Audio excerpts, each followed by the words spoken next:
The Sikhs, A Brief Introduction, written by Dr. Andrea Diem, narrated by Lomakayu. Introduction. The Need for Sikh Scholarship. In the summer of 1998, while teaching an honors world religions course in London to American students, I ventured on several field trips with my class. One of our excursions was to a Sikh Gurdwara on the outskirts of London. When 23 Americans entered the temple, all eyes were on us. We must have looked a bit out of place with our backpacks and blue jeans on. Upon entry, a Sikh gentleman, with the traditional name of Singh, meaning lion, referring to courage and strength, requested that we cover our heads without delay. Choosing from a selection of scarves, students nervously tied their headpieces in what looked like a cross between a pirate and a Russian peasant look. We were then escorted to the lunch line, where we were served a Punjabi-style meal, including dal, rice, and chapatis. Afterward, we were led upstairs to the heart of the Gurdwara, where one finds the Holy Scriptures, the Guru Granth Sahib or Adi Granth, a book literally viewed as the living Guru. Since it was Ladies' Day, Sikh women were engaged in kirtan, singing praises, in front of the sacred writings. The guide who brought us upstairs asked us to bow in front of the holy book, giving a small offering.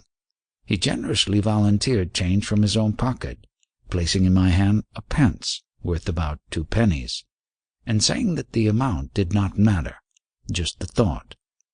Before we left the temple, we were taken to a back room where a Sikh gentleman was melodically reading from another copy of the Guru Granth, a recitation that would continue until the entire holy book was read, cover to cover, taking over 48 hours.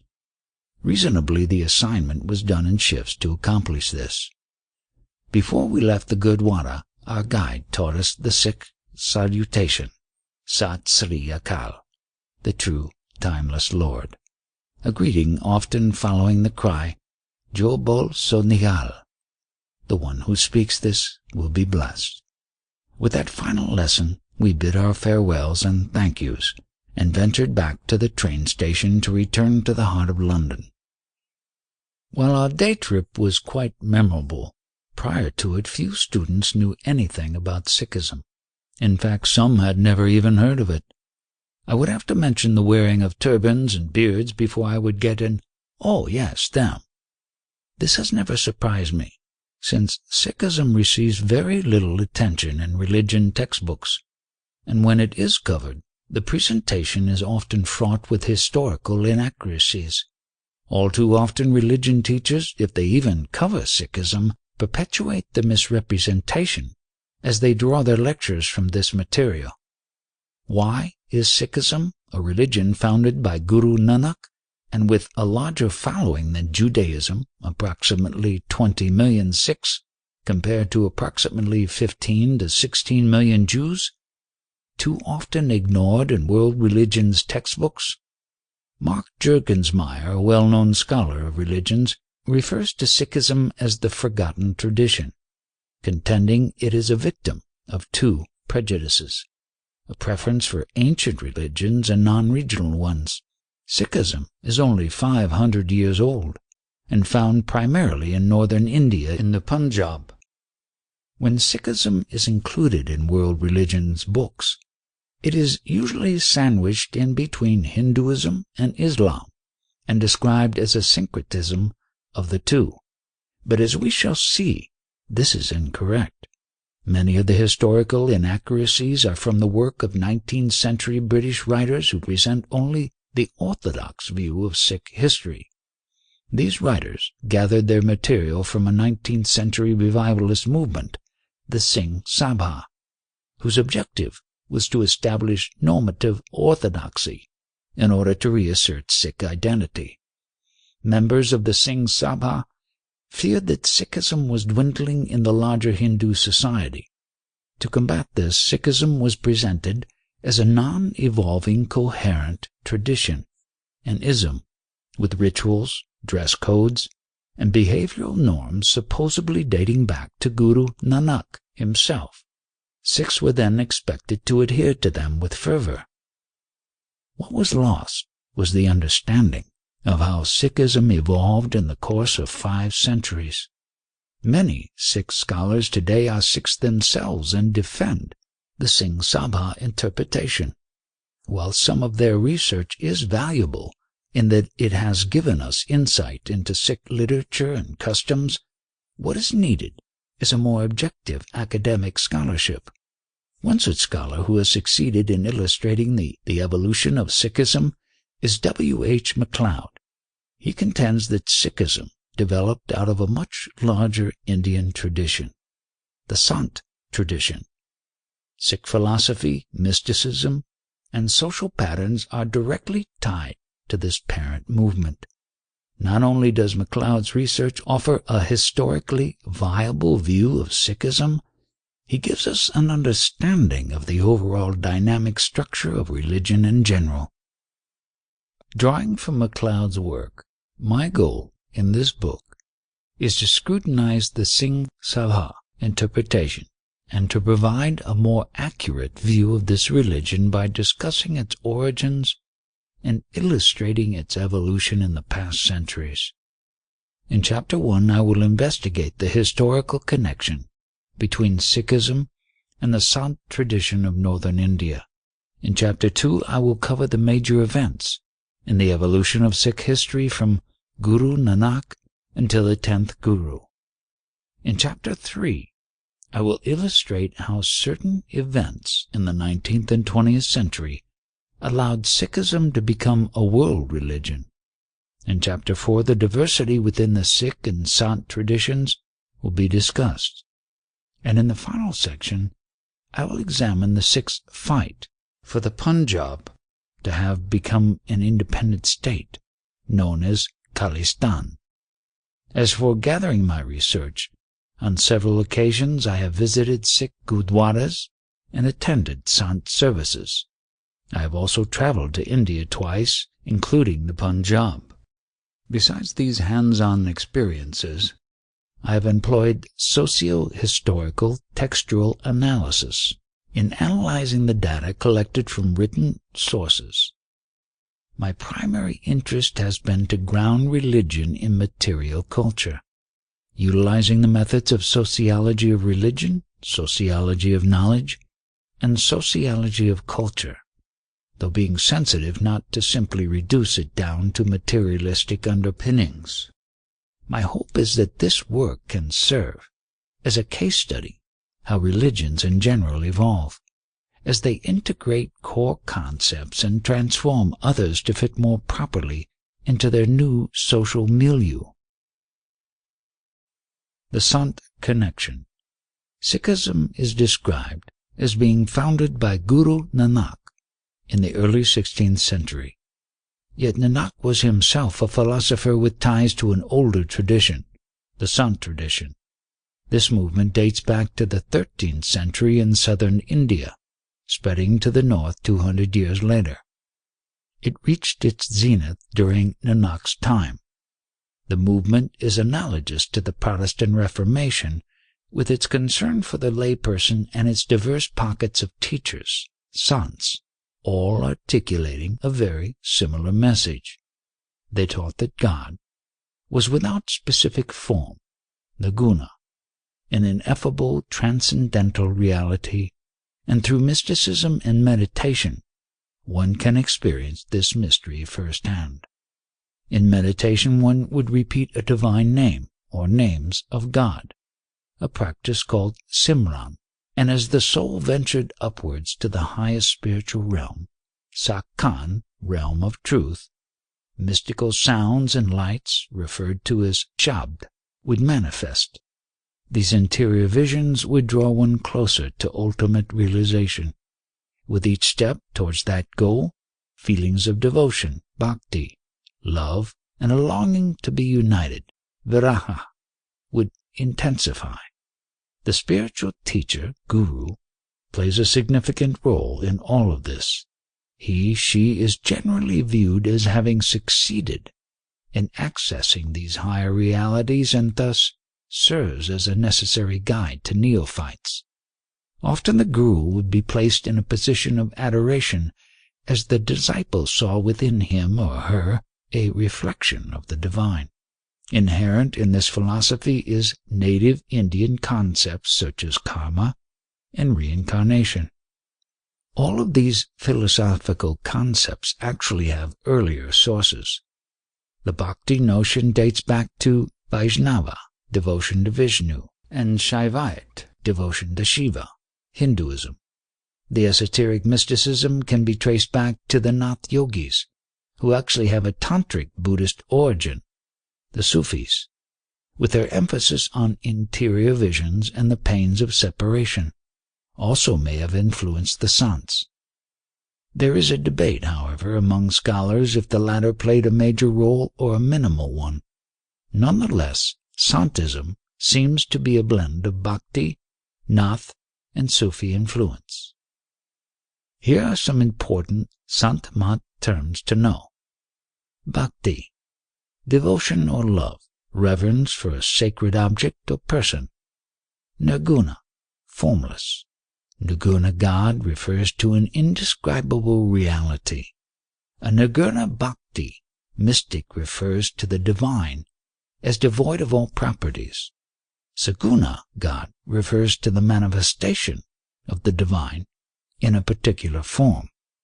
Sant, a Surat Shabd Yoga Guru, viewed by disciples as enlightened. Sant Mat, teachings of the saints. Satsang, place where the spiritual service is held, congregation of earnest devotees. Simran, internal repetition of prayers, usually holy names for God. Surat Shabd Yoga. Surat refers to spirit and Shabd to the mystical sound current. It is a form of meditation where the disciple seems to join the soul with the Shabd. Besides their mystical orientation, the Sants were also interested in social reform. They clearly rejected the caste system and denied Brahmanical authority. Moreover, their heterodoxy included a rejection of the Vedas, any form of idols, and superficial rituals. The Nath and Sufi resemblances are apparent. The Sant's radical message was enthusiastically embraced by the lower castes of India who felt empowered by it. Spiritual liberation was open to all, without the requirement of a Brahmanical position. Examples of popular Sants include Dadu, Nanak, Eknath, Ramdas, Shanesvar, Shiva Dayal Singh, Kabir, Tulsi Das, Namdev, Tulsi Sahib. An example of a well-known Sant is Kabir, a 15th century guru of northern India. Many have compared him to an Indian Martin Luther, who sought to liberate India from superstitions and adultery. He also challenged other popular ideas such as polytheism, the caste system, asceticism, and the performing of elaborate rituals. Kabir's biography is a bit nebulous, as Muslims, Hindus, and Sikhs all claimed him to be one of their own. Kabir, whose name in Islamic means the Great, described himself as a Muslim weaver, hulaha, but seemed to deviate significantly from Orthodox Islam. Hindus have tried to Hinduize him by claiming that he was born of a Brahmin widow and that he was a follower of the Hindu teacher Ramanand. Sikhs have also tried to link him to their religious head, Nanak.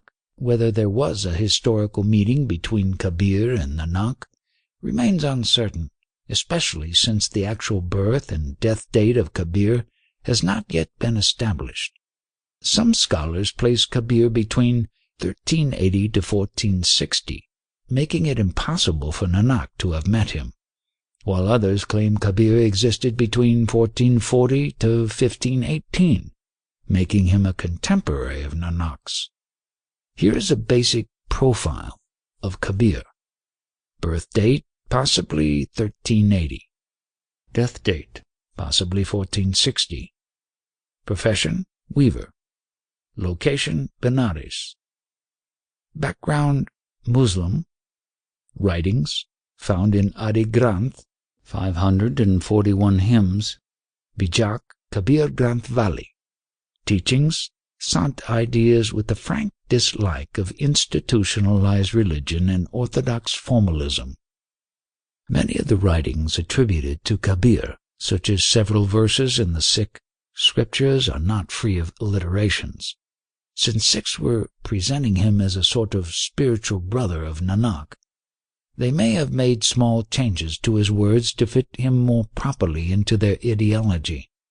While Kabir's philosophy certainly fits in the Sant tradition, as does Sikhism, there are subtle differences between Nanak and Kabir. For instance, Nanak emphasizes community and consensus, whereas Kabir seems more of a loner and a revolutionary. Moreover, the former guru's teachings are consistently coherent, while the latter guru's message can be quite obscure at times. Kabir's ideas are found in three main sources: Bijak, the Adi Granth, and the Kabir Granth Valley. However, scholars question whether these writings are from his own hand. Most likely, Kabir was illiterate and passed his ideas through oral tradition. His utterances are usually in short, pithy verses. This is Kabir's hymn on death in the Adi Granth. Listen, man, such a spectacle is this world. None in this can last forever. Listen, man, walk you along a straight path, else will you be pushed about. Listen, brother, Yama, death, carries all away. Be one child, old person or youth. Listen, man is like a poor mouse. Death, the cat swallows him. To those known to be wealthy or indigent, no consideration is shown. Yama kills all, kings, subjects, so might is death. Wonderful is the take of God's devotee, pleasing to him. Not transmigrating, they die not. Ever with the Supreme Being abiding, progeny, wife, wealth, and substance. Know it in your mind. Discard these. Saith Kabir, listen, devotees of God, thus shall the Lord, holder of the bow, grant your union. Like Kabir, Nanak also embodied the Sant tradition. He taught that God is a formless one, and through Shabd Yoga one can ascend to higher regions of indescribable bliss. He acknowledged 5 realms of ascent, the final being enlightenment. There is a famous story illustrating Nanak's view of God as permeating all existence. One day Nanak took a nap and paid no attention to the direction of his feet. Muslims passing by rebuked him for not facing his feet in the direction of Mecca. Nanak requested then that they place his feet in the direction where God is not. Realizing his wisdom, the Muslim travelers went on their way. Guru Nanak speaks of the all-pervasiveness of God in the Adi Granth. Lord, thou mighty river, all-knowing, all-seeing, and I like a little fish in thy great waters. How shall I sound thy depths? How shall I reach thy shores? Wherever I go, I see thee only, and snatched out of thy waters I die of separation. I know not the fisher, I see not the net, but flapping in my agony I call upon thee for help, O Lord who pervadeth all things. In my folly I thought thou wert far, but no deed do I can ever be out of thy sight. Thou art all-seeing, all things thou seest.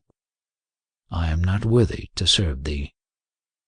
Several biographers have claimed that Nanak tried to harmonize Hindu and Muslim ideas. Yet, according to W. H. MacLeod, he did not combine the two, but rejected both.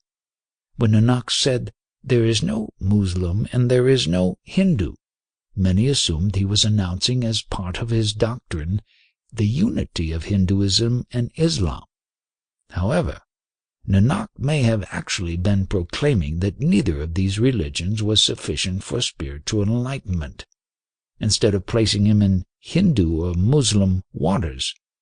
MacLeod argues it is more correct to recognize his Sant affiliations. Sant teachings impregnated the religious sensibilities of the time, and Nanak was a product of this. When he set up his religious community at Kartarpur, he implemented classic Sant activities such as meditation, spiritual discourse, satsang, about the importance of the divine name, the immorality of the caste system, and the superficiality of performing rituals, and daily labor, discipline, worldliness, and rejection of asceticism. The following is Guru Nanak's hymn on meditation in the Adi Granth. They who think on thee, they who meditate on thee, in this dark age have their peace. They who think on thee, they are saved, they are liberated. For them death's noose is broken. Those who meditate on the Fearless One will lose all their fear. Those who have worshipped the Lord. In the Lord they are now mingled. Blessed, and blessed again are those that have set their thoughts on the Lord. Nanak argued the necessity of a guru, but whether he himself had one is unclear. Some scholars have argued that he may have had a human guru, while others have asserted his guru was none other than Shabd itself. From a Sikh's perspective, to suggest that Nanak needed a guru is offensive, since it seems to lessen his spiritual authority. Placing Nanak as the first of a 10-guru lineage mocks his importance. Guru Nanak speaks the importance of a guru in the Adi Granth. Those who encounter the guru achieve an indestructible love of God. The guru bestows divine knowledge and unveils the mysteries of the three worlds. That man whose feet are set on the path of virtue never abandoneth the pure name. Without the Guru's help we cannot burn to nothingness the ashes of self-love, for the Guru kindles in the human hearts the fire of the love of God. Through the Guru's word alone there comes the moment of knowing myself is that self. Through faith in the Guru, the true self is known. While there is some mystery behind Nanak's biography, we do know about the specifics of his family. His parents were Kalu and Tripata. His sister's name was Nanaki. He married Salakhani and had 2 sons, Lakshmi Das and Sri Chand. At the age of 30, Nanak is said to have had a transformative experience, a vision of God, while meditating in a forest in Sultanpur, India, and afterwards left his family in search of truth and wisdom. Wandering India with a Muslim companion, Mardana, together they visited places of pilgrimage and sought the company of religious teachers and scholars. Supposedly their journeys also included Tibet, Mecca, Ceylon, Sri Lanka. Later Nanak settled in Kartarpur and taught his disciples Sant teachings. Before his death he passed the leadership of the fledgling religious movement to another one of his disciples, an elder man named Lahina, referred to as Anjad, translated as Lim.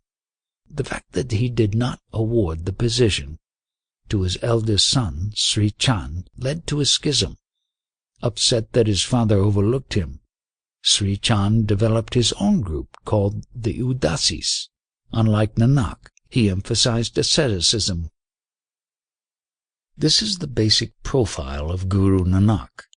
Birth date 1469, death date 1539, founding of Sikhism 1499, parents Kalu and Tripata, wife Sulakhani, sister Nanaki, sons Lakshmi Das and Sri Chand, travel partner Mardana, successor On God, religious center Kartarpur, teachings, same as Sant tradition, Nirguna God, meditation, satsang, etc.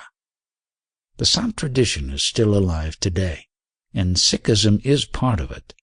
While the title of Sant Mat, translated as Teachings of the Sants, was not coined until the late 19th century by Tulsi Sahib, the philosophical mindset was indeed prevalent for many centuries.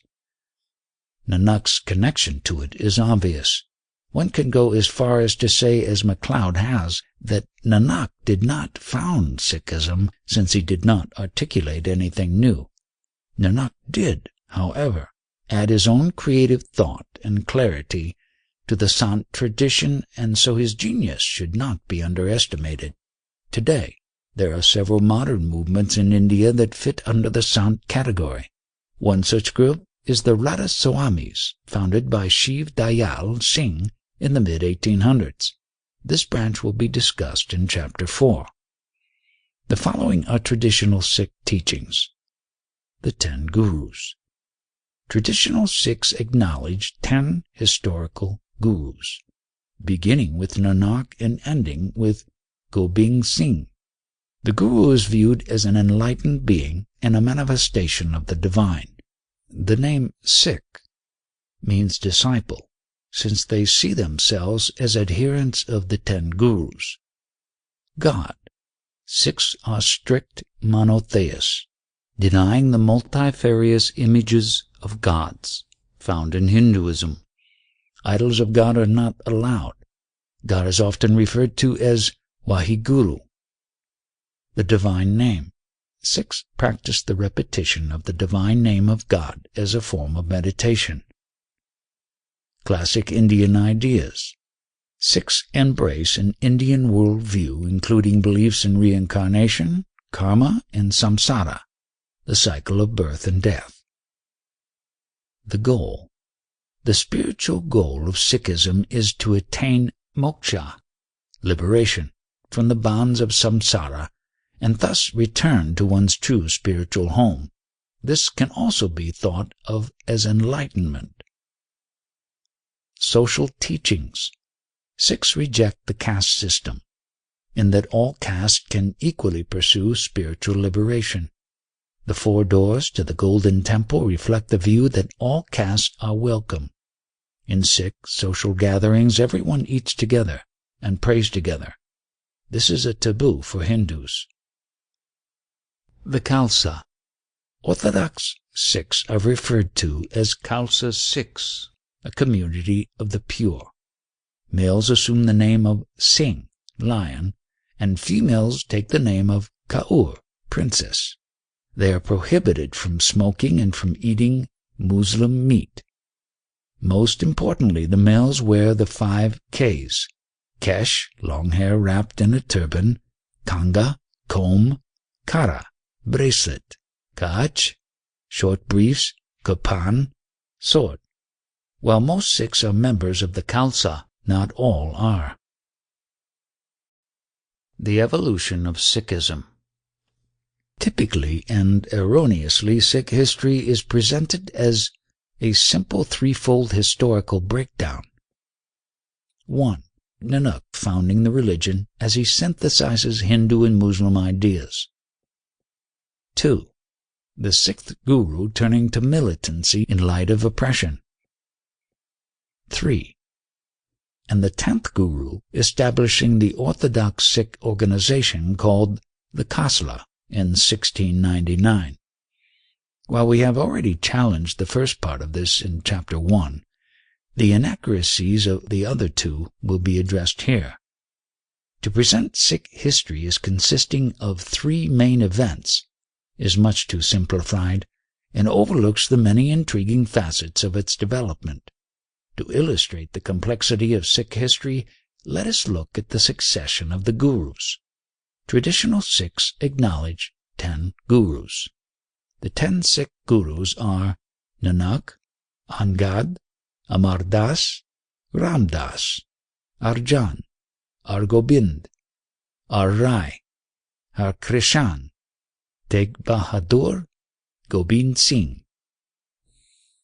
Rarely discussed, if ever, however, are the several gurus who protested the lineage succession and started their own movement.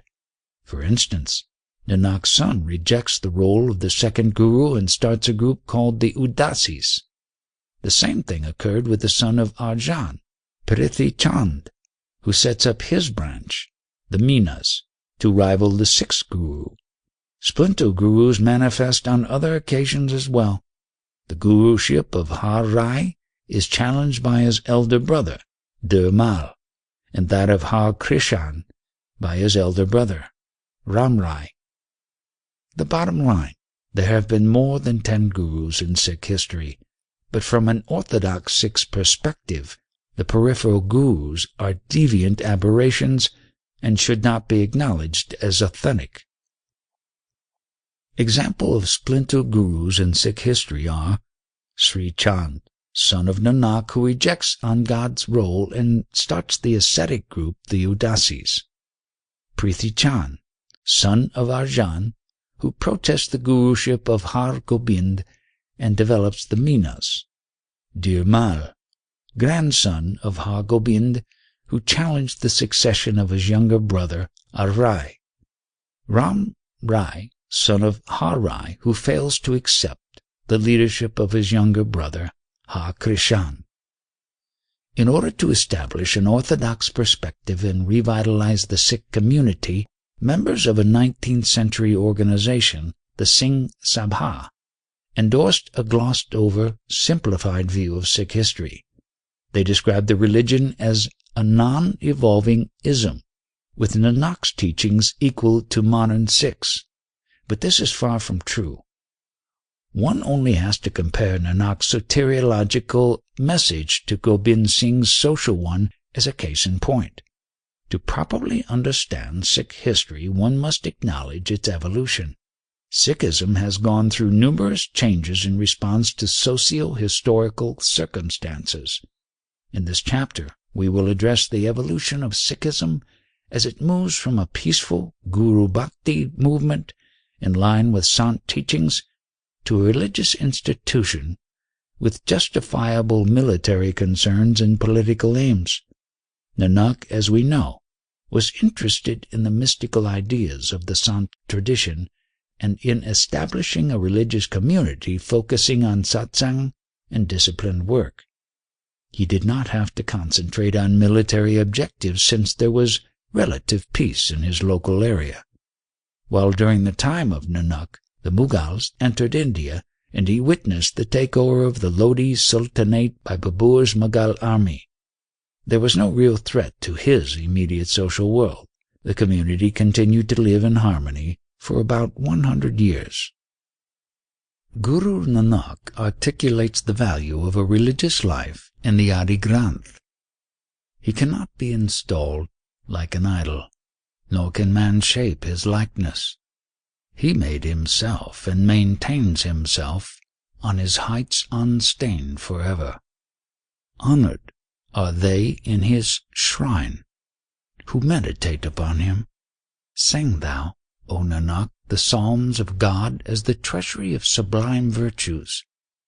If a man sings of God and hears of him, and lets love of God sprout within him, all sorrow shall depart. In the soul, God will create abiding peace.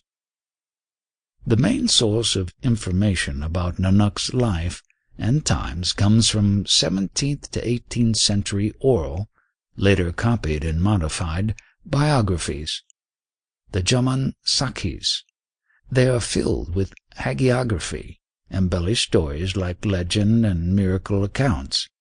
While the Jaman Sakhis reveal little historical accuracy about Nanak, they offer a great deal of insight into how Sikhs in the following centuries perceived him. Perhaps more importantly, they reflect the current needs of the pre-Khalsa community at the time. For instance, in the 17th to 18th century, there was an obvious need to reconcile the Hindus and the Muslims, and so Nanak is depicted as one who pursues this. Also, in the Jaman Sakhis, Nanak is described as a meat-eater and as one who respects asceticism, both acts the historical Nanak would seem to oppose. Sikhs were probably turning to meat in their diet in this period, thinking it would give them martial strength to combat the Mughals. As for asceticism, this approach was much more accepted now, and Sikhs sought Nanak's endorsement. In addition, we learn that there must have been better relations between the Sikhs and some other religious groups at this time, since Nanak's respect for them, but superiority over them, was emphasized. Thus, despite the Jaman Sakhis' inability to give us a realistic view of Nanak, they certainly offer insight into the distinctive needs of the pre-Khalsa Sikh community. Nanak's teachings were carried on by Angad, a 73-year-old disciple. He compiled hymns of his guru and maintained the community at Kartarpur. During Angad's rule, very little change is noted. Guru Angad offers a hymn on the mastery of God in the Adi Granth. He himself is the Creator. He himself for all his creatures sets different places. Whom should I despise, since the one Lord made us all? There is one Master of all things. He setteth each man to his task and watcheth over all men. Some have great tasks, some little tasks. No one departeth unrewarded. Naked man comes into the earth, naked he departeth hence. In between he toils to make a show. The man who understandeth not the will of God, how shall he bear himself on death's call? The third Guru, Amar Das, however, implemented significant changes for the Sikhs. First of all, he established the Langar, caste-free dining, that allowed Sikhs to openly challenge the social hierarchies of the Hindu world. He also set up particular festival days and Sikh rituals, ensuring a sense of community for the people. Moreover, Amar Das is noted for creating a Sikh administration. It was referred to as the Manji system, since Masands, territorial deputies or group leaders, some of whom were women, were responsible for certain locations and overseeing specific tasks. Perhaps at this time, the numbers were growing and the community needed more organization.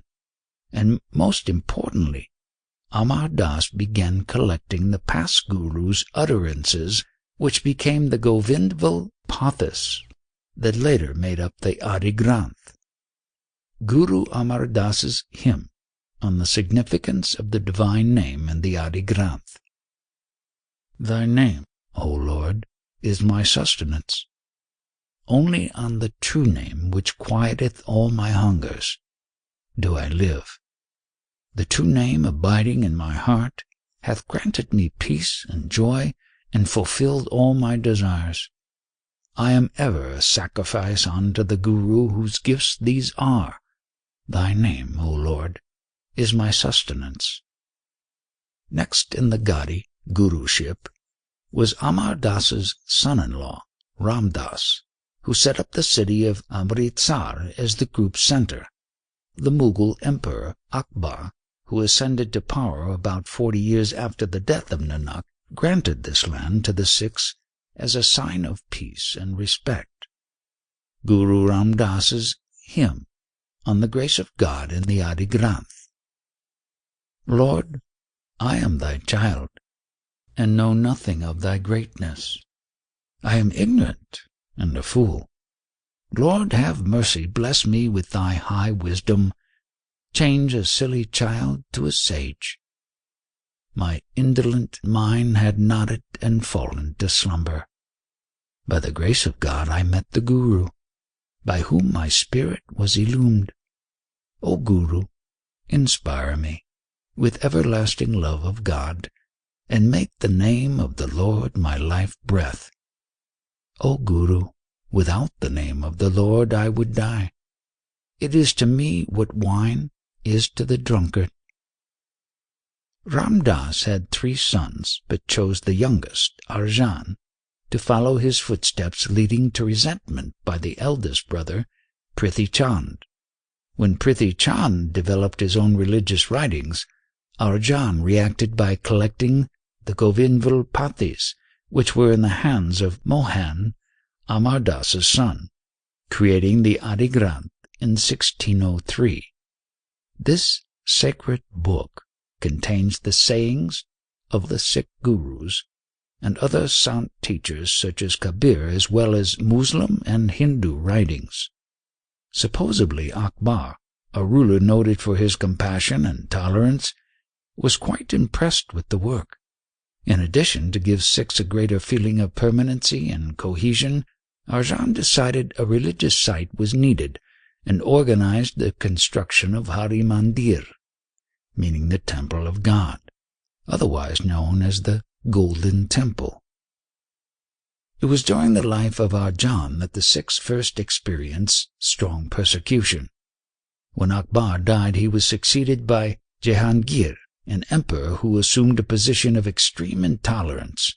He disliked the Sikhs, and his resentment peaked when his son, Khusro, ran away and sought the guidance of Arjan. Jehangir, suspicious the Guru conspired with his rebellious son, arrested Arjan. The Guru died while in custody, and since then Sikhs have thought of him as a martyr of the religion.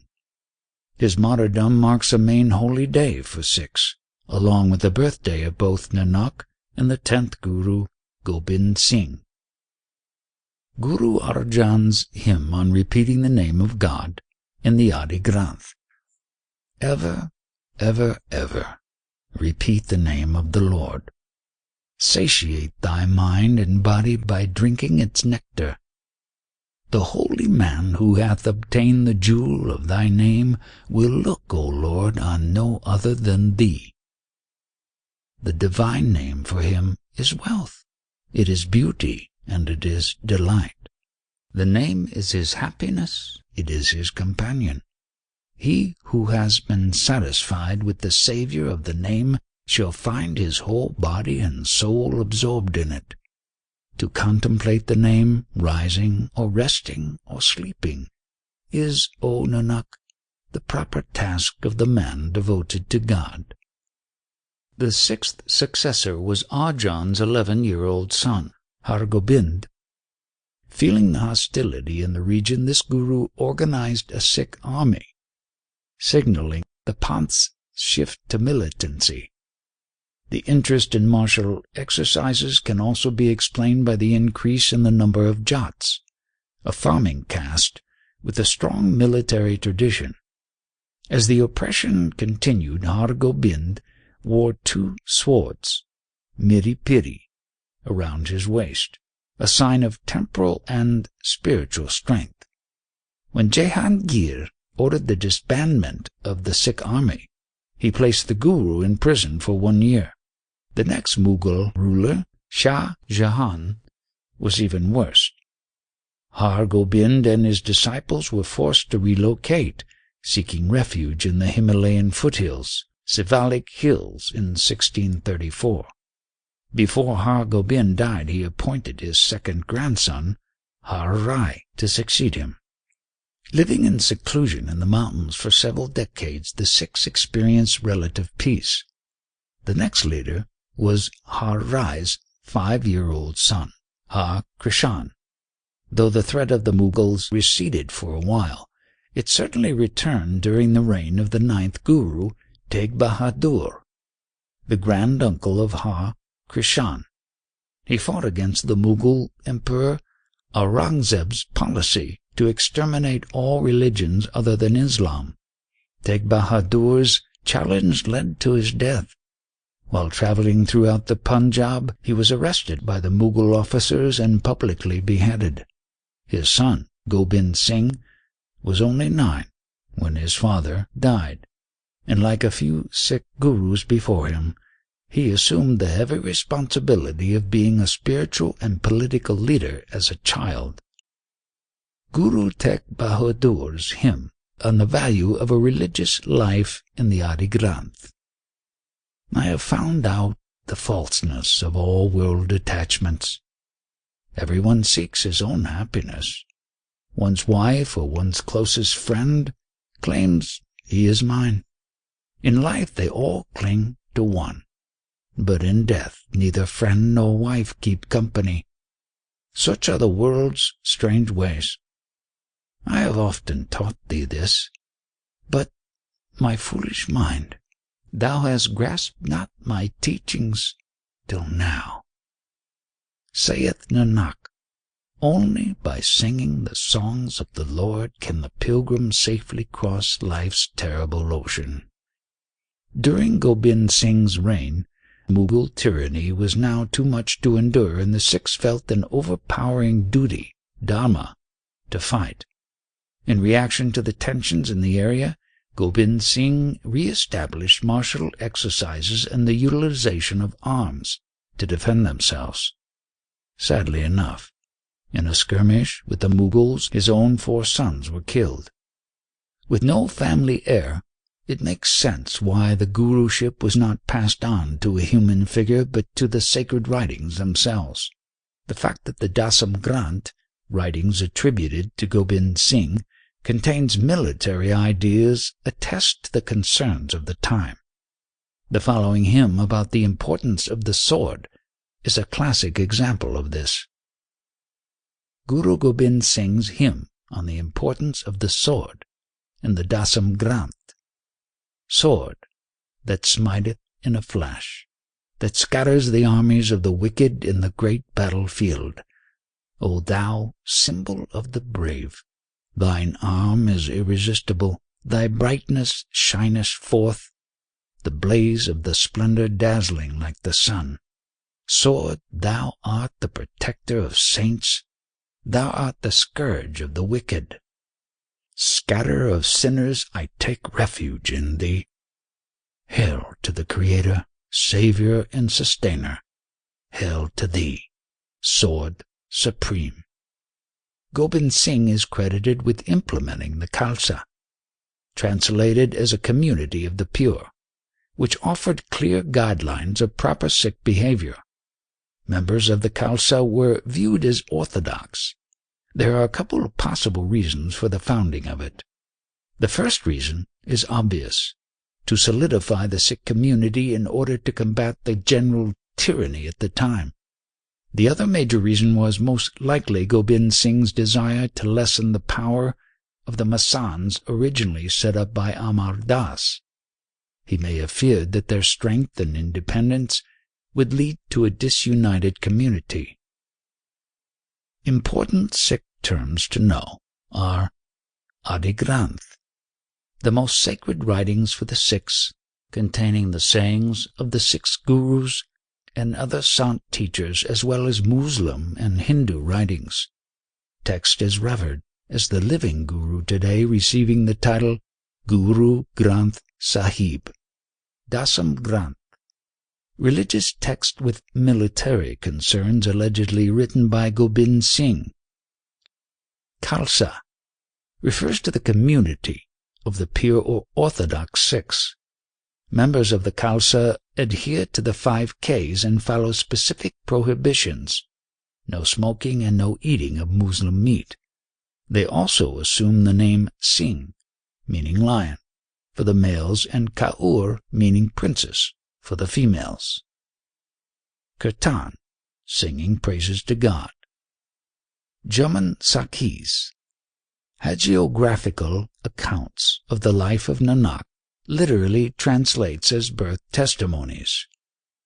Panch Kake, 5 Ks followed by male members of the Khalsa. The 5 Ks are Kesh, uncut hair, Kara, bracelet, Kanga, comb, Kirpan, sword, and Kash, briefs. Rahit, code of behavior followed by Khalsa members.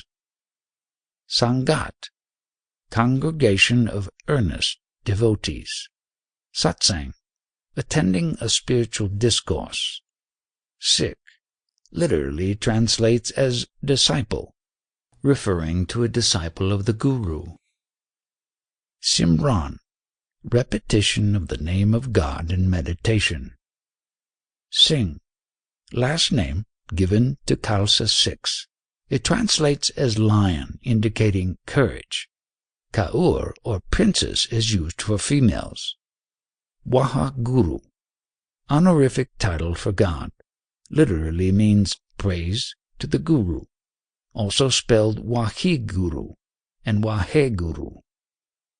Allegedly, Gobind Singh enforced the Khalsa way of life in 1699 on Baisakha Day. While it is probably hagiography, the story goes like this. The Guru was looking for males who were willing to die for the Sikh cause.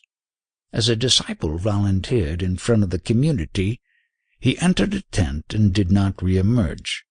Instead, the Guru exited the tent with a bloody sword in his hand that suggested that the disciple inside the tent offered himself as a sacrifice. 4 other volunteers came forward willing to submit their lives. In the end, Gobind Singh revealed that none of the 5 actually were harmed, and the blood on the knife was from an animal. The action displayed by the 5 Sikhs, referred to as the 5 Beloved, was revered as extreme courage, and they became the first members of Gobind Singh's Khalsa. From then on, they assumed the name of Singh, meaning lion, and the females in the family were called Kaur, meaning princess. Supposedly based on Gobind Singh's decision, Khalsa members also had to follow a certain code of behavior, rahit. They could not smoke, in rejection of Muslims who smoked the hookah, or eat Muslim halal meat. Most importantly, they were to observe the wearing of the Panch Kakke, or 5 Ks, kesh, uncut hair, kanga, a comb placed inside the turban, kara, a bracelet, kirpan, a sword, and ka'ach, short cotton briefs.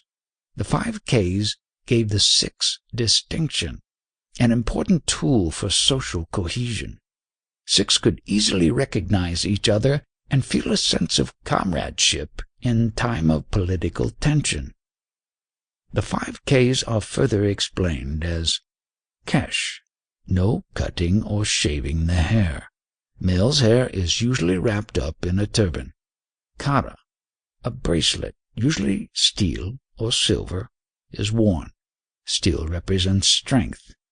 Kanga, a comb is placed inside the turban for easy access. Kirpan, a sword, is carried representing a willingness to defend the Sikh people in light of aggression. Ka'ach, short cotton briefs, usually part of the uniform of soldiers, are required for male Khalsa members. Yet instead of being established by Gobind Singh overnight in the late 17th, early 18th century, the Rahit seems to have evolved over 3 centuries. There is evidence that the 5 Ks crystallized in the 18th century and became fully developed in the 19th century when they were institutionalized by the Singh Sabha. Early Rahit manuals are inconsistent in discussing the 5 Ks. Some materials omit all of them, while others only mention the not cutting of hair, kesh, or a few out of the 5 Ks. If Gobind Singh religiously enforced all of the 5 Ks, then we should see this in the writings of the time. Since we do not, it is fair to assume that the famous Baisakha Day did not happen as described. Orthodox Sikh behavior finally took on the form that it did, due largely to Jat influence. Jats usually did not cut their hair, and they had a military tradition. We still witness the evolution of the Rahit as overseas. Contemporary Sikhs often cut their hair to fit into their new social environment. Interestingly, through Sikh history there is no evidence to suggest a choice between being a member of the Khalsa or expulsion. If one rejected the Bahul initiation into the Khalsa, one was known as a Sahajdari Sikh, a slow adapter, but still recognized as a Sikh. The heterogeneous constituency of Khalsa and non-Khalsa Sikhs still exists today. Important dates from Nanak to Gobind Singh are as follows. 1469, birth of Guru Nanak. 1539, death of Nanak and the Guruship of Angad. 1552, death of Angad and the Guruship of Amar Das. 1574, death of Amar Das and the Guruship of Ram Das. 1581, death of Ram Das and the Guruship of Arjan. 1603, Arjan compiled the Adi Granth and constructed the Golden Temple. 1606, death of Arjan and the Guruship of Har Gobind. 1634, Sikhs seek refuge in the Himalayan foothills from Mughal oppressors. 1644, death of Har Gobind and the Guruship of Har Rai. 1661, death of Har Rai and the Guruship of Har Krishan. 1664, death of Har Krishan and the Guruship of Teg Bahadur. 1675, death of Teg Bahadur and the Guruship of Gobind Singh. 1699, Baisakha Day, when the Khalsa was supposedly implemented. 1708, Gobind Singh died, and the Guru Granth Sahib is honored as the living Guru. Establishing a world religion. When Guru Gobind Singh died in 1708, Sikhism did not die with him. Instead, it grew to almost 20 million adherents and is considered one of the major world religions today. Just how this Guru Bhakti movement in the northern region of India was able to survive and prosper is the subject of this chapter. We will examine several historical events that occurred from the time of Gobind Singh that can help explain Sikhism's success. First of all, let us consider the genius of Gobind Singh himself. When a guru dies, there is a chance that the group will peter out, and particularly if she does not appoint a successor, since disciples may turn to other living teachers of different lineages or traditions for guidance. But Gobind Singh prevented this when he assigned the guruship to the group's religious writings, the Guru Granth Sahib. It was now to be revered as the living guru, the direct manifestation of God. And since a book cannot physically die, assuming there are enough copies available in case one gets destroyed, it offered permanent stability to the group and constant spiritual direction. Undoubtedly, the Guru Granth Sahib served as an inspiration during the politically troublesome years following Gobind Singh's death. With the Mughals still in power in the region, Sikh resistance continued to grow. One Sikh military commander, Banda Bahadur, sought to finally end Mughal control. However, his efforts were shattered when he was captured and executed for failing to convert to Islam. Eventually, the Mughal Empire disintegrated when confronted with aggressive Afghan invaders. Ahmed Shah Abdali from Afghanistan claimed control of the Punjab and tragically was an antagonist to the Sikhs. When Sikhs attacked his troops in resistance, he retaliated by raiding Amritsar, blowing up the Golden Temple, and filling the sacred pool surrounding it with carcasses of slaughtered cattle. Note, the next attack on the Golden Temple occurred in 1984 by the order of Indira Gandhi. However, the Afghans did not succeed in establishing permanent dominance in Punjab, for they were militarily challenged by other invaders, such as the Marathas. What resulted from all this warfare was the weakening of the central powers, creating a political vacuum in the Punjab that the Sikhs could come in and fill. Sikh warrior bands, called missals, were set up in a loose confederation to take over. Yet factionalism occurred when the missals turned on each other. Fortunately, this was put to an end when one Sikh misl under the leadership of Ranjit Singh took control in 1799 and united them. As chieftain of the Punjab, Ranjit Singh modernized the army with discipline and artillery in 1801. He was hailed Maharaj. This began the Sikh Raj era that lasted almost 50 years. Let us look at the Sikh eras. 1499 to 1599. First 5 gurus, temple, langar, and scriptures are established. 1599 to 1699. Last 5 gurus. This is the time of appeal to arms and of martyrs and heroes. 1699 to 1799. Khalsa is established. 1799 to 1849. Sikh Raj era begins with Ranjit Singh serving as Maharaj of the Punjab until he dies in 1839. 1880 to 1920. The Singh Sabha movement institutes the orthodox position of the Sikhs. 1849 to 1947. British gain control in the Punjab. 1965. Today, many Sikhs now live in the diaspora in areas like Canada and the United States. There has been a fight to make Khalistan an independent Sikh state, a reality. After Ranjit Singh's death in 1839, the Sikhs were still in a position of dominance. Fearful that the Sikhs were becoming too politically powerful, the British entered the Punjab in 1845, annexing it 5 years later. During this time, 2 Anglo-Sikh wars transpired.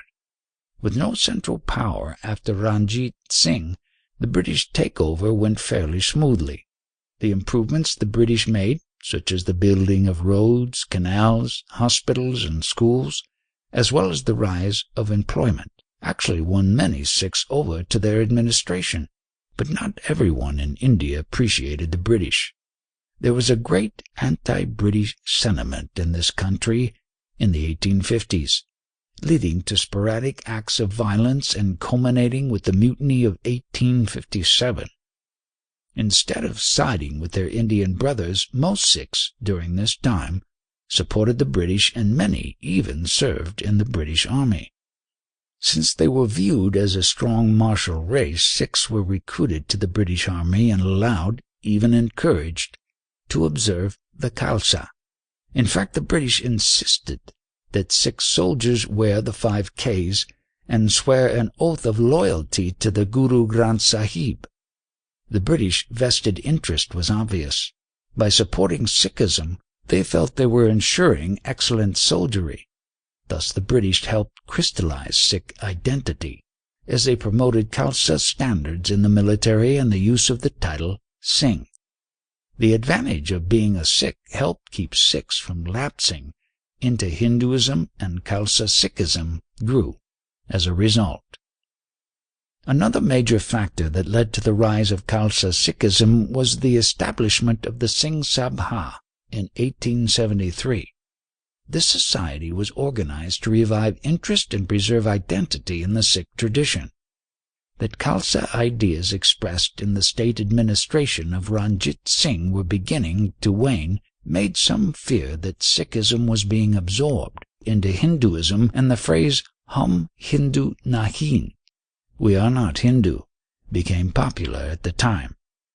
This fear was legitimate since India is 80% Hindu, and Hinduism has in the past absorbed rival faiths, such as Buddhism. In Hinduism, the Buddha is viewed as an incarnation of Vishnu. Sikhs also sought separation from the Hindus because they were in competition for jobs and economic resources. In addition, many were nervous about the influence of Christian missionaries and schools on Sikhs, especially since 4 students at Amritsar converted to Christianity at this time. By 1899, there were over 120 Singh Sabha organizations operative. the need to have a central organization to allow communication between educated Sikhs and to coordinate activities between the Singh Sabhas was apparent. In 1902, the chief of Khalsa Diwan was established to serve this role. Overall, the Singh Sabha, later becoming the Tat Khalsa or True Khalsa, and then the Chief Khalsa Diwan, institutionalized the view of Sikhism as a separate religion with distinct rituals and communal solidarity. It requested Sikhs to follow the ways of the Khalsa by wearing the 5 Ks. Through journals, newspapers, and conferences, it also clarified Sikh ideology and delineated the Singh Sabha view of Sikh history. In other words, this movement established Sikh orthodoxy. When British writers drew their information of Sikhism from the Singh Sabha, they actually played a significant role in supporting the movement. Orthodoxy was presented as historical fact, reifying a particular perspective. For instance, Sikhism was thought of as a non-evolving religious tradition, and the Khalsa approach was seen as the authentic form of Sikhism. As shown in Chapter 2, however, Sikhism indeed did go through many diverse stages, mainly in reaction to the socio-political environment. Moreover, to associate Sikhism solely with the Khalsa is to miss the rich tapestry that makes up the Sikh world. There are numerous Sikh groups besides the Khalsa that we will learn about in Chapter 5. Unfortunately, many of these historical inaccuracies are still perpetuated in textbooks. Part of reviving Sikhism and strengthening the Khalsa included regaining control of the Sikh temples. During the Mughal period, when persecution was strong, non-Khalsa Sikhs were given leadership of the Gurdwaras, since they would not be easily identified as Sikh. When the British came in, they gave these Mahants full ownership.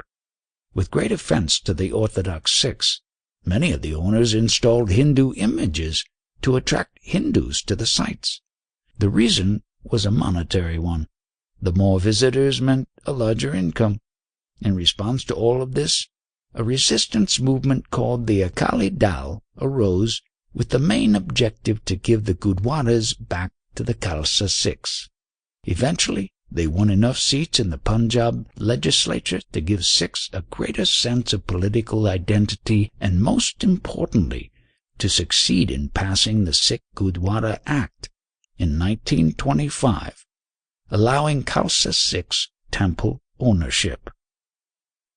It was around the founding of the Akali Dal that the Sikh-British relationship took a turn for the worse. Facing numerous problems in the Punjab, such as plagues, famine, and death, Sikhs hoped to receive some aid from the British. The failure of the British to respond led to great resentment and a Sikh uprising, and when a massacre in 1919 in Amritsar occurred, many Sikhs decided to take refuge elsewhere, especially in the U.S. and Canada, where they hoped for a better life. But Sikh immigrants had to face another hurdle: anti-Asian racial discrimination. They were referred to abroad as ragheads and treated as second-class citizens. Frustrated and angry, Sikhs living in the U.S. formed a political group known as the Ghadar Party. Their main objective was to liberate India from British control in order to regain a sense of dignity for Indians worldwide. Some scholars have suggested that the Ghadar Party was really formed out of frustration for how diaspora Sikhs were being treated, and this frustration was transferred to the British in India. Their dream of sparking a revolution in the Punjab, leading to a British retreat, was not realized. It was not until the efforts of Gandhi in the 1940s that this became a reality. While there was some racial discrimination in America towards Indians, there was also a great deal of appreciation of Eastern ideas. Since the translation of Indian religious material by British scholars in the 19th century, Americans, including writers such as Emerson, Thoreau, and Whitman, have been interested in Eastern philosophy. This interest peaked in the 1890s when spiritual leaders, including Indian teachers, met for a conference in Chicago at the World Parliament of Religions. Swami Vivekananda of Vedanta made headlines with his ecumenical approach, and ever since then, Indian gurus and swamis have found an appreciative audience in America. When the doors to Eastern religions were officially opened in the 1960s, after L.B. Johnson revoked the immigration laws set back in the early 1900s, numerous Sikhs and other Indians made America their home. The religious canvas in America became colored with a variety of Eastern groups, some of whom were Sikh. Sikhism indeed had become a world religion with Sikh affiliations peppered throughout the Western world, particularly in the United States, 100,000 Sikhs, Canada, 300,000 Sikhs, and Great Britain, 400,000 Sikhs. The enormous impact of Indian traditions on the American religious scene continues today. The New Age movement, which combines theosophy, transcendentalism, New Thought, Christian Science, and other Western philosophies with Eastern beliefs, is a case in point. According to J. Gordon Melton, about 20 to 25% of Americans accept some form of New Age Eastern ideology. Thus, as we have seen, despite centuries of political turmoil, Sikhism has not only survived, but it has grown into a major world religion. Though starting out as a small meditative group at Kartarpur and as a lineage in the Sant tradition, Sikhism is now thought of as its own distinct tradition and can boast of at least 20 million adherents, 2 million of which are found in Western countries, distinct religious scriptures, places of pilgrimage, and idiosyncratic codes of behavior. The many Gurdwaras sprinkled throughout the world are a sign that this vibrant religion is in no way limited to the Punjab, but is flowering out to the world at large. The political and religious impact of Sikhism will certainly continue to be noticed. Here are some important dates from Gobind Singh to modern day. 1708, Gobind Singh dies and the Guru Granth Sahib is viewed as the successor. 1799, Ranjit Singh, Maharaj of the Punjab, secures northern India for the Sikhs. 1839, Ranjit Singh dies and the region is again vulnerable. 1849, the British annex the Punjab. Also the British writer Cunningham publishes History of the Sikhs. 1873, Singh Sabha Tat Khalsa is established. 1897, Singh Sabha announces Hum Hindu Nahin, meaning we are not Hindu, out of frustration of being categorized as Hindu. 1903, migration of diaspora Sikhs to Canada. 1905, Hindu idols are removed from the Golden Temple. 1909, British writer McCullough publishes The Sikhs. 1915, Gadar Party is established. 1925, Sikh Gurdwara Act is implemented. 1947, India was declared an independent state. The partition of India into Pakistan and the rest of India occurred at this time. 1968, Yogi Bhajan brings a new form of Sikhism known as Healthy, Happy, and Holy, or 3HO, to America.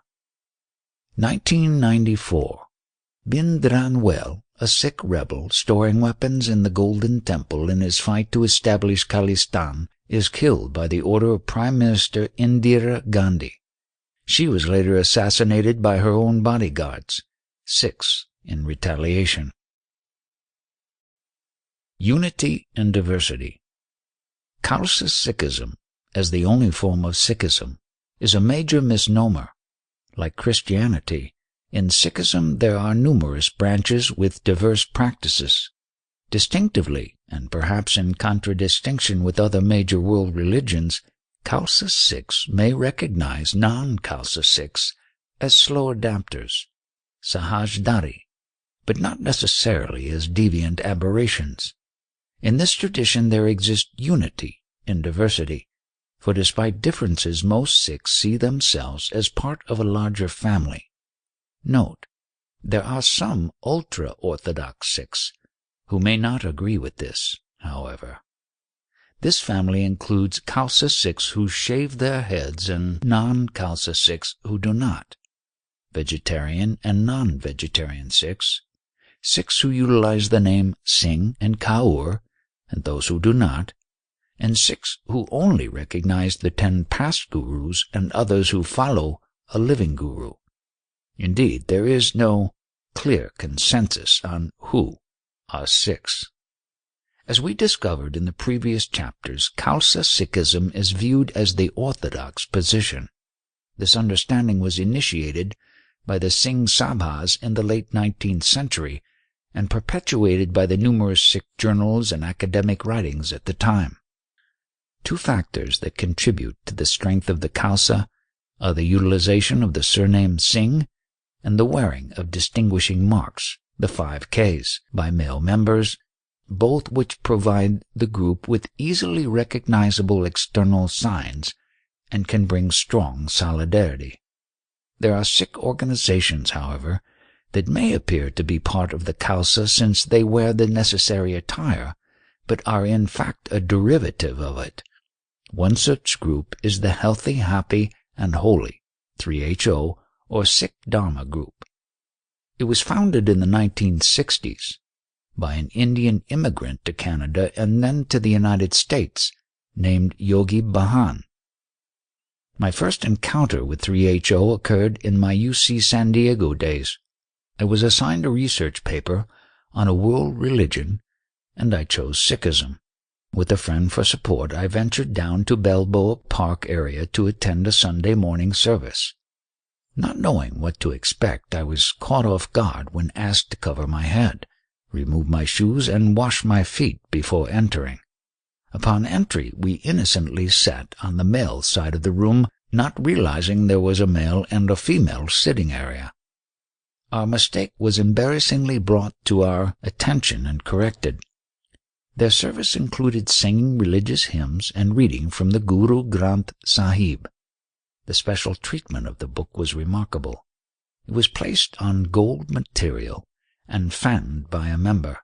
After the service, a strict vegetarian meal was served free of charge. The first thing I noticed about the members was that most were Caucasian. Moreover, both the Caucasian males and females wore the Khalsa symbols and white clothing. Seeing females wear a large white turban was something I had never seen in India. For the few Indians attending the service, only the males wore the 5 Ks and their clothing was colorful. What I did not realize at the time was that I was visiting a different branch of Sikhism particular to America. While it was not orthodox Khalsa Sikhism found in the Punjab, the similarities and influences were apparent. From an Indian Sikh's perspective, these white Americans, called Gora or white Sikhs, are part of the larger Sikh community and should be welcomed. However, the differences between Gora and non-Gora Sikhs are obvious. Gora Sikhs tend to be more absolutist than Indian Sikhs, maintaining a strict vegetarian diet and requiring the 5 Ks for both genders. Females wear the 5 Ks since this group emphasizes radical egalitarianism. The white clothing worn certainly adds to the members' distinction and contributes to their social identification and bonding in an otherwise non-Indian society. Besides the 3HO, there are several other Sikh movements as well. One such division is the Nirankaris. As Sikhs, members emphasize the formless quality of God, Nirankar, and the importance of interior discipline, meditation, Simran.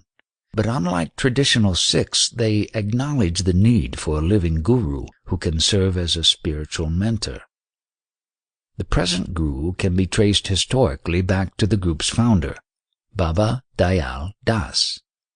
He supposedly took over the role of the Guru Gobind Singh, who they believed lived until the age of 146 years old, dying in 1812. Moreover, members do not adhere to Khalsa requirements and are against the military position of the Khalsa. These minority Sikhs have criticized the Khalsa as imposing upon Sikhism divisive symbolism and predisposition to violence that Nanak and Kabir seem to reject. Another branch of Sikhism is the Namdharis founded by Balak Singh.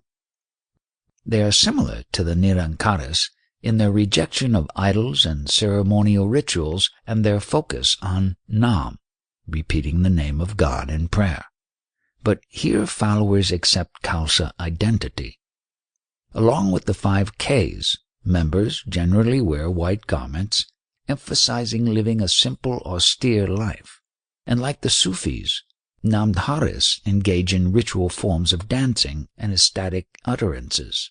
Perhaps a lesser-known Sikh lineage is the Udasis Sikhs, ascetics with Nath ideas who claim descent from Nanak's eldest son, Sri Chand. The activities of this sect, pursuing a life of abstinence and wandering as beggars, are comparable to the practices of Jain monks. Different types of Sikh groups include Khalsa Sikhs, Orthodox baptized Sikhs, who follow the 5 Ks and assume the name Singh for males and Kaur for females. Amritdhari Sikhs, Sikhs who are baptized in the Khalsa. Amrit, nectar, is given to them during Sikh initiation rites, synonym for Khalsa Sikhs. Sahajdhari Sikhs, non-Khalsa Sikhs. The name Singh is not adopted. Most reject the use of force. Keshdhari Sikhs, Sikhs who are not baptized in the Khalsa, yet do not cut their hair and may follow the 5 Ks and use the name Singh, Kaur. Mona Sikhs, Sikhs who cut and shave their hair but are generally connected to the Khalsa and utilize the names Singh and Kaur. 3HO Sikhs, healthy, happy, and holy Sikhs who follow the teachings of Yogi Bhajan, including strict allegiance to the 5 Ks for both males and females and a vegetarian diet. The majority of members are Gora or white Sikhs. Nirankari Sikhs, Sikhs who follow the teachings of Baba Dayal Das, including the necessities of a living guru and the rejection of external signs, such as the 5 Ks. Namdhari Sikhs, Sikhs who follow the teachings of Balak Singh, including allegiance to the Khalsa and the need for a living spiritual guide. Udasis Sikhs, ascetic Sikhs who trace their lineage back to Nanak's son, Sri Chand. The last major group to discuss is the Radha Swamis founded by Shiv Dayal Singh in the 19th century. They do not really classify as a Sikh lineage, but as a modern manifestation of the Sant tradition with strong Sikh ties.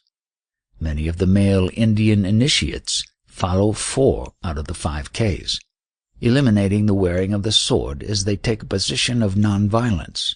In addition, these same members assume the family name of Singh. While their ideology varies from traditional Sikhism, their family heritage is obviously intimately connected to it. Note, non-Indian initiates do not observe Khalsa standards. Philosophically, there are similarities and differences between Sikhism and Radha Swami. Both emphasize nirguna bhakti and meditation, and the general concept of God matches. But who manifests God's power is a subject of disagreement. For the Radha Swamis, the idea of a living guru is paramount. Simply utilizing the Guru Granth Sahib as a source of divine inspiration is considered insufficient. Rather, what is needed for the spiritual progress of a wayward disciple is the ethical and mystical guidance of one who is believed to have attained enlightenment. Furthermore, unlike many Sikhs, all initiates follow a strict vegetarian diet. Here's a comparison of Sikh and Radhaswami philosophy. View of God. Sikh, Nirguna concept of God. Radhaswami, Nirguna concept of God. Spiritual practice. Sikh, meditation and repetition of the divine name. Guru Bhakti. Radhaswami, meditation and the repetition of the divine names. Surat Shabd Yoga. Guru Bhakti. Guru. Sikh, 10 gurus from Nanak to Gobind Singh. 11th guru is religious writings. Radhaswami, living gurus are viewed as necessary aids for spiritual progress. Ethics. Sikh, some follow a vegetarian diet, but not all. No Muslim meat or no smoking. No premarital sex. Use of violence in defensive position. Radhaswami, lacto-vegetarian. No intoxicants, no premarital sex, general nonviolence. Religious writings. Sikh, Guru Granth Sahib, also called Adi Granth, seen as the direct manifestation of God today. Radhaswami, writings of gurus of past and present in the Sant tradition, no one book held as holy. Khalsa perspective. Sikh, Orthodox Sikhs follow the 5 Ks and utilize the names Singh and Kaur. Radhaswami, some Indian initiates wear 4 of the Ks, but not the sword, and some utilize the names Singh and Kaur. View of Nanak. Sikh, first holy Sikh guru in lineage of 10. Radhaswami, spiritual teacher in the Sant tradition articulating similar message as other gurus of the past and present. Within the Radhaswami circle there are numerous gurus and lineages, over 20 with the largest being Vyas, all teaching a similar message but with idiosyncratic nuances. For example, some may emphasize the repetition of one divine name in meditation, such as the title Radhaswami, and others may recommend a sequence of names given to the disciple at the time of initiation. Altogether, however, the Radhaswami teachers see themselves as part of a larger movement, the Sant tradition, and Nanak as one representative of it. Today, Radhaswami is now one of the largest and most widespread of the Guru Bhakti movements.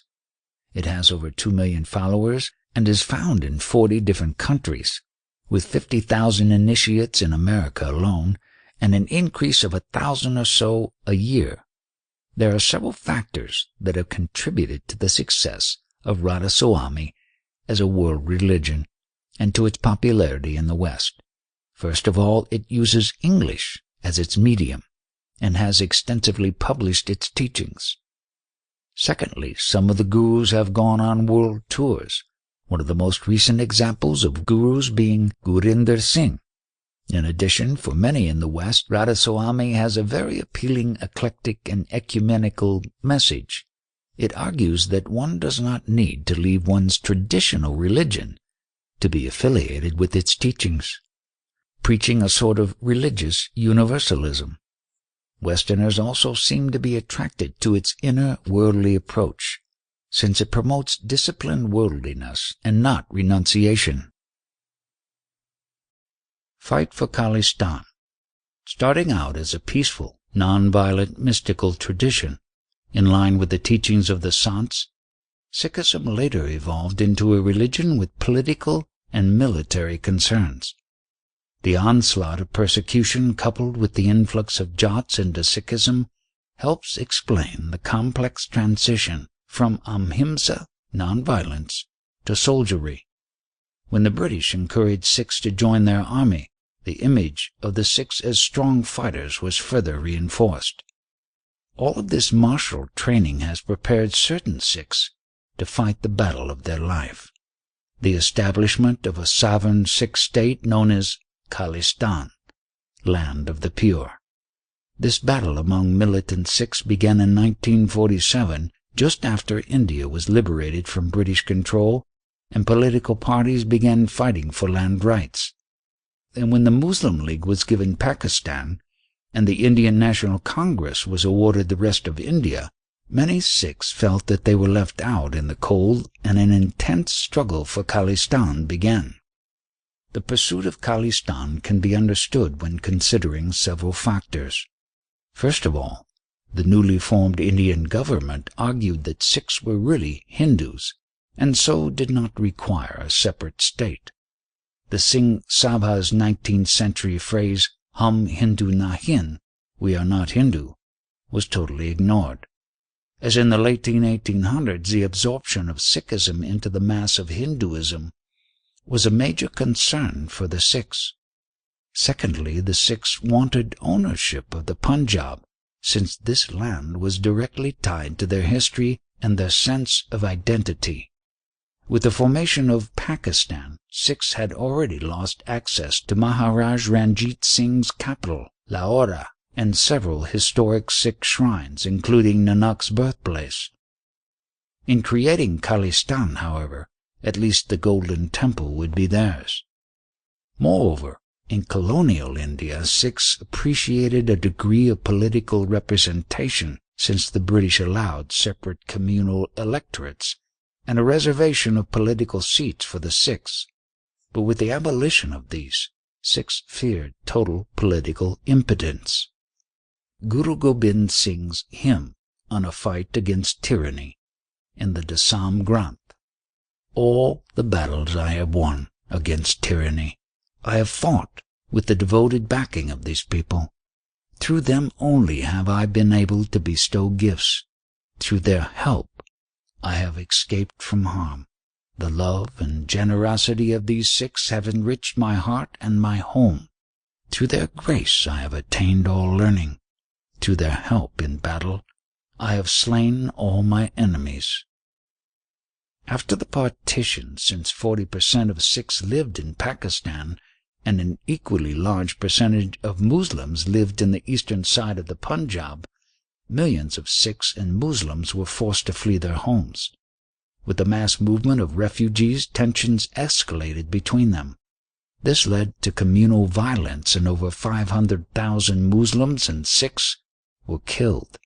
The relationship between Pakistani Muslims and Punjabi Sikhs has never been repaired. Guru Nanak's hymn on delusion in the Adi Granth: "Such are the blasphemers who set themselves up as the leaders of the world. They consume daily the forbidden fruit of falsehood, and yet they preach to others what is right and what is wrong. Themselves deluded, they delude those also who follow them in their path. If one smear of blood pollutes a garment and renders it unclean to be worn at prayer, how can they that like vampires search human blood pass as pure? Nanak, before the name of God is uttered by the tongue, let the heart first be cleaned. All outward appearances of piety are worthless." More bloodshed occurred in the early 1980s, but this time between Sikhs and Hindus. Sikh political leaders led a series of mass civil disobedience campaigns against the Indian government in seeking autonomy for the state of Punjab. When they were denied their objective, extreme hostility mounted between the Sikhs and the Hindus, which climaxed in 1984. During this year, a small group of Sikh fundamentalists under the leadership of a Sikh separatist, Jarnail Singh bin Dharandwale, attempted to store weapons in the Golden Temple to fight for the Sikh cause. The complex was being used as a base to defy the authority of the Indian government. In reaction, the Prime Minister of India at the time, Indira Gandhi, sent in her troops to eliminate the threat. This military project, titled Operation Blue Star, was a political disaster. Over 1,000 Sikhs were killed in the siege, and the onset of a civil war in India was now escalated. From the Sikhs' perspective, Gandhi was waging a war on sacred ground, but from the Prime Minister's perspective, she was simply fighting against terrorism. It is important to note that her battle was not against Sikhism itself. In fact, According to many biographers, Gandhi actually had great affection for the Sikh people. When Bhindranwale died in the takeover, many Sikhs sought revenge. What followed was the death of Indira Gandhi herself, when her own Sikh bodyguards shot her in retaliation. Ironically, wearing a golden yellow-colored sari, for many the color of martyrdom, Gandhi was on her way to a television interview when Beyant Singh and Satwant Singh fired at her. In her final public speech, with perhaps some sense of foreknowledge, she said, "I do not worry whether I live or not. As long as there is any breath in me, I will go on serving you. When I die, every single drop of my blood will give strength to India and sustain united India." The following are important dates in the Sikh fight for Khalistan. 1961, first movement to establish a Punjabi-speaking state supported by Akali Dal and led by Master Tara Singh and by Sant Fateh Singh. 1982, Bhindranwale's right-hand man, Amrik Sikh, was arrested, as well as thousands of Akali demonstrators. About this time, a religious war was officially declared for Khalistan. 1981, Sikh political leaders led a series of mass civil disobedience campaigns against the Indian government. The Akal Dal, defenders of Sikh orthodoxy, made a series of demands to Indira Gandhi, including releasing Bhindranwale from prison, granting holy city status to Amritsar on the same level as Banaras, broadcasting the Granth Sahib on the radio, allowing the symbolic dagger to be worn on domestic and international flights, etc. 1984, Indira Gandhi sent her troops into the Golden Temple to combat Sikh fundamentalism head-on.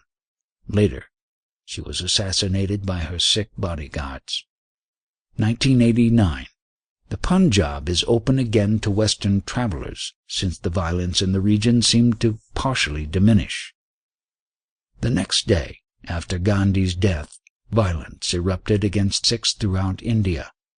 Anti-Sikh riots led to more than 2,700 Sikh deaths and over 50,000 Sikhs fleeing the capital of Delhi to take refuge in the Punjab.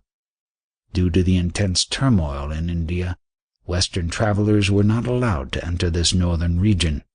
The travel restrictions continued until 1989. Right after they were lifted, I ventured up into the Punjab on the train. At every stop, I witnessed armed guards ready to react at a moment's notice. The tension in the air was apparent. Guru Gobind Singh's hymn, on fighting without fear in the Dasam Granth. Grant me this boon, O God, from thy greatness. May I never refrain from righteous acts. May I fight without fear all foes in life's battle, with confident courage, claiming the victory. May my highest ambition be singing thy praises, and may thy glory be grained in my mind. When this mortal life reaches its limits, may I die fighting with limitless courage. Today, some Sikhs are still pursuing their goal of an independent Sikh state. Although the drive to create Khalistan and the terrorist activities witnessed in the 1980s have significantly subsided, hopefully in remembering the ahimsa of Nanak, the tactics will continue to turn more political than military. What the future holds for the Sikhs in terms of independent land rights remains to be seen. About the author. Andrea Diem Lane is a professor of philosophy at Mount San Antonio College. She received her PhD and MA in religious studies from the University of California, Santa Barbara, where she did her doctoral studies under Professor Ninian Smart. Professor Diem Lane received a BA in psychology with an emphasis on brain research from the University of California, San Diego, where she did pioneering visual cortex research under the tutelage of Dr. V.S. Ramachandran. Dr. Diem Lane is the author of several books, including an interactive textbook on religion entitled Glimpses of the Transcendent, and an interactive book on the famous Einstein-Bohr debate over the implications of quantum theory, entitled Spooky Physics. Her most recent book is Darwin's DNA, an introduction to evolutionary philosophy.